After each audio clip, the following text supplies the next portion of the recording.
시작이자 결론부터 말하면 저희는 사실은 이 민주주의가 더 많이 발전했으니까 갈등이 줄어들지 않았을까, 분쟁이 줄어들지 않았나 이렇게 생각을 할 수 있는데 제가 조사해본 바에 의하면 현재 갈등 지역이 전 세계적으로 증가하고 있습니다. 그래서 제가 도표로 만들어 온 것이 지금 아프리카 보시면 이 나라에 지금 하얀 글씨가 좀 안 보이실 텐데 나중에 파일이 공유될 수 있으면 좋을 것 같습니다.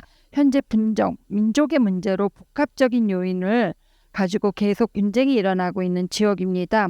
그리고 두 번째, 아시아 태평양 지역에 하얀 글씨로 있는 나라들이 또 역시 갈등이 증폭되고 있는 나라입니다. 그래서 저희는 생각보다 많은 나라들의 민주주의를 얘기하고 있는데 우리가 국제적으로 봤을 때 실질적으로 갈등은 증가하고 있다.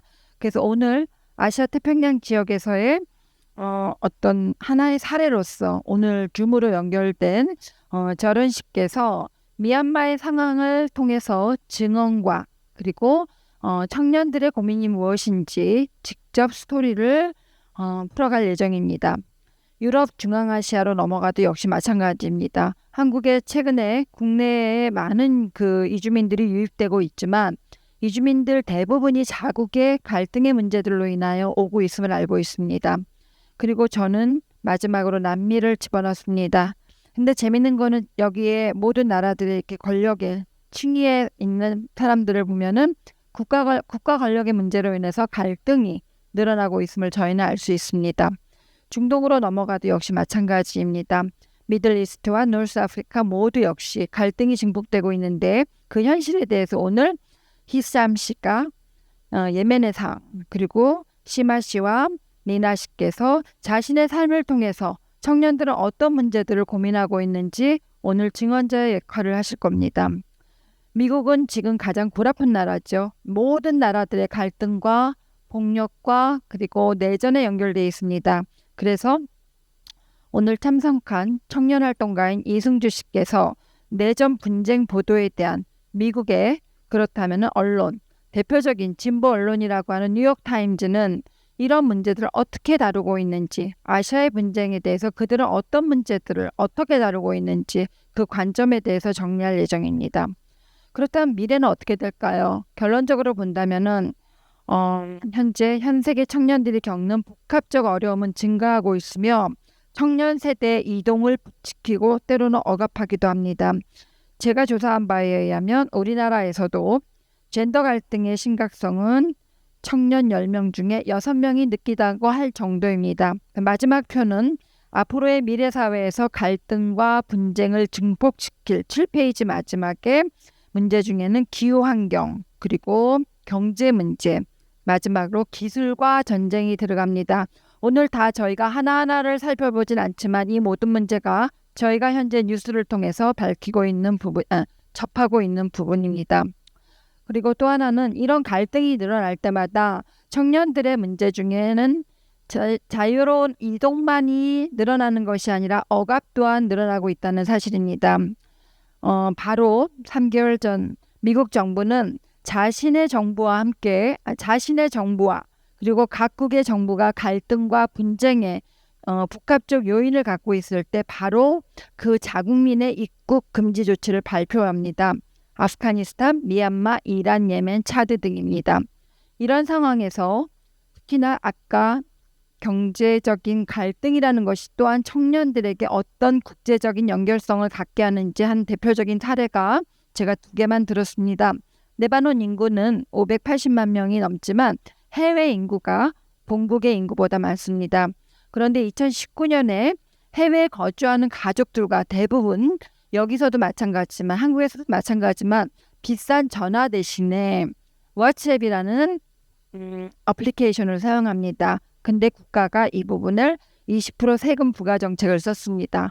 청년들의 봉기가 시작되었습니다. 물론 그것을 막기 위해서 수정 조치를 취했지만은 그것은 분노한 청년들의 마음을 달래기에는 이미 늦었습니다. 바로 이번 9월에 네팔 정부 역시 소셜미디어 플랫폼을 차단하고 그것을 통해서 규제 강화를 해서 청년들이 지금 봉기가 시작되었습니다.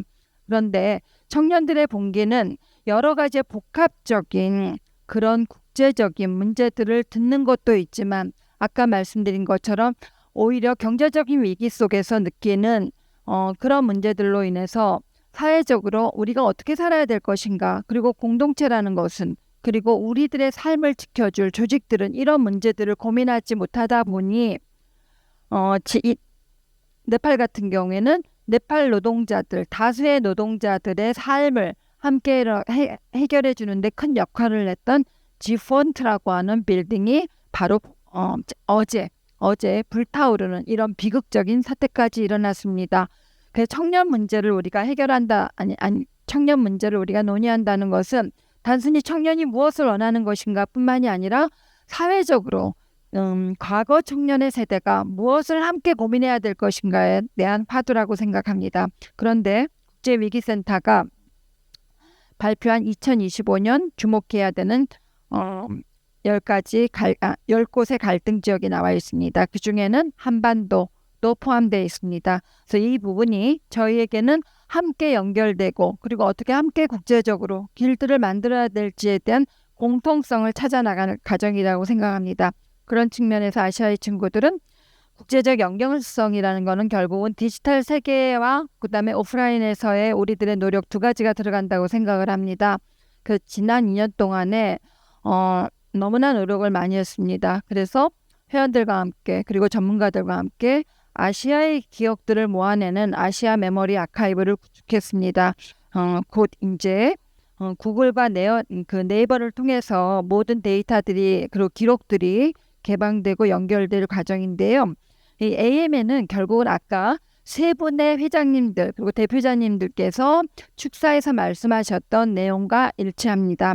우리는 어떻게 연결되고 함께 살아가야 될 것인가. 그런데 현재 청년들에게는 현재 정보밖에 없습니다. 결국은 과거 청년들이 어떤 고민을 하였고 지금 현재 무슨 고민을 하고 있는지 알 수가 없습니다.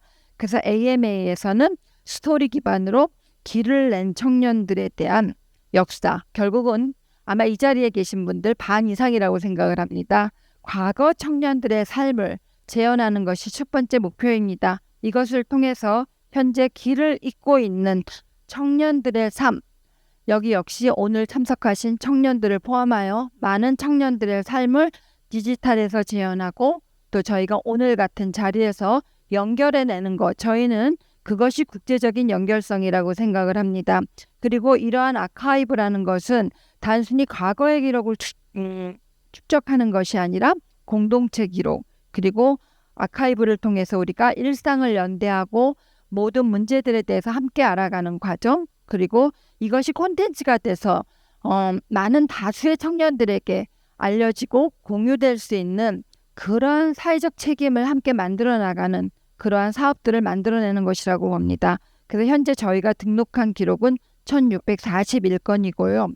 이것은 단순히 청년들만이 아니라 과거와 현재를 연결시켜내는 것입니다. 저에게 이제 주어진 시간은 2분 남은 것 같습니다. AMA의 연계 사업은 기록을 축적하고 재현하는 것 외에 전쟁과 분쟁 지역에 대해서 대륙 간에 그리고 아시아 차원에서 어떻게 함께 문제들을 찾아갈 것인가에 대한 공유입니다. 그래서 2026년에는 저희가 한국위원회, 다른 나라의 팔레스타인 연대 활동을 함께하는 청년 조직들과 함께 준비해서 아시아 대륙 간에 있어서의 그동안의 경험들을 공유하는 국제회의를 같이 준비하고 그리고 그 기록들을 모아낼 예정입니다. 다음으로는 저희 역시 한반도 역시 분단 국가이고 아까 말씀드린 것처럼 10대 분쟁 지역입니다. 그래서 희귀 기록으로 저희는 민과 민의 교류 협력을 제안하려고 합니다. 과거와 오늘을 우리가 함께 연결하지 않을 때 저희는 청년들과 함께 소통하기 어렵다고 생각을 합니다. 한 예를 들자면 아래 제가 소개하는 사진들은 이미 수집된 기록인데요. 스포츠를 통한 민간 교류입니다. 국내에서 이것이 소개되지 않았던 이유는 여러 가지가 있는데 오늘 그거는 설명하기가 어려울 것 같고요. 시간상 북측과 남측의 요 배에 보면은 그 나라별 깃발이 있죠. 대부분 동북아 지역의 나라였습니다. 이 팀이 한 팀이 돼서 각 나라의 요트 선수들, 국가대표 선수들이 스루가에서부터 블라디보스토크까지 요트 레이스 경기에 출전을 하고 그리고 사실은 북한까지 들어갔던 아주 중요한 사건이었습니다. 이런 기록들을 통해서 우리는 현재 우리가 새로운 국제적인 연대를 하는 것이 아니라 오래전부터 있었던 것들을 통해서 함께 배우고 함께 나누고 하는 과정들을 청년들과 함께 하고 있습니다.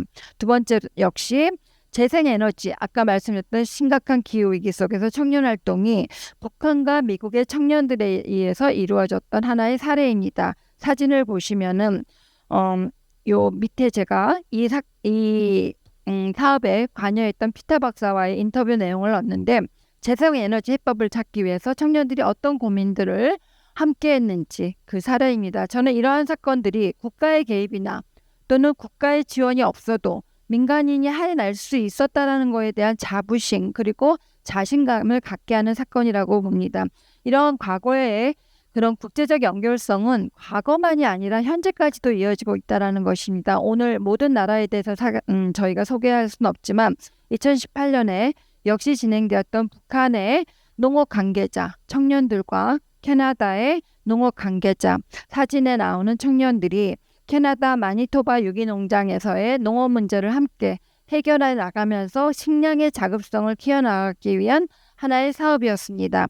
저는 이러한 사업들을 통해서 청년들과 함께 우리가 어떤 결론을 내는 것이 아니라 우리는 무엇을 함께 할 수 있을까? 이 자리에 있는 분들 포함 청년들과 우리는 더 나은 삶이 나뿐만이 아니라 우리의 가족 그리고 친척, 이웃들과 함께 우리는 보다 어떤 일을 할 때 더 함께 행복할 수 있고 그것이 사회에 기여할 수 있는 것인가, 그러한 문제를 찾아갈 수 있는 하나의 중요한 저희는 관계라고 봅니다. 그렇기 때문에 그 시작을 오늘 하는 것을 저희는 하나의 소개할 수 있는 기회를 기쁘게 생각을 하고 저의 발표를 이것으로 마치겠습니다.